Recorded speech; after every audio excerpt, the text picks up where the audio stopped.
જય શ્રી કૃષ્ણ, જય દ્વારકાધીશ મિત્રો. આજે આપણે અધ્યાય 18નો 76મો શ્લોક સમજીશું. રાજસમ સમૃત્ય સંસમૃત્ય સંવાદ મિમમ મદ્ભુતમ કેશવા અર્જુનિયો પુણ્યમ યામી ચ મૃહુમૃહ. હે રાજા, જ્યારે હું કૃષ્ણ તથા અર્જુન વચ્ચે થયેલા આ અદ્ભુત તથા પવિત્ર સંવાદનું વારંવાર સ્મરણ કરું છું, ત્યારે પ્રતિક્ષણે હર્ષવિભોર થઈ જાઉં છું.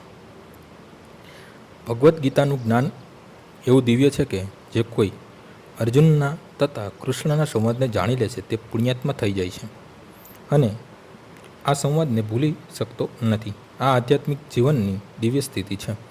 બીજી રીતે કહી શકાય કે જ્યારે કોઈ મનુષ્ય ગીતાને યોગ્ય સ્ત્રોત પાસેથી અર્થાત પ્રત્યક્ષ કૃષ્ણ પાસેથી સાંભળે છે ત્યારે તે પૂર્ણ કૃષ્ણ ભાવના પ્રાપ્ત કરે છે.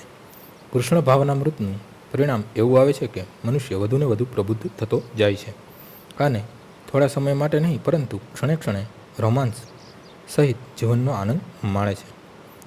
આજનો શ્લોક અહીં પૂર્ણ થાય છે. આવતીકાલે ફરીથી સવારે 6 વાગ્યે મળીશું. જય શ્રી કૃષ્ણ.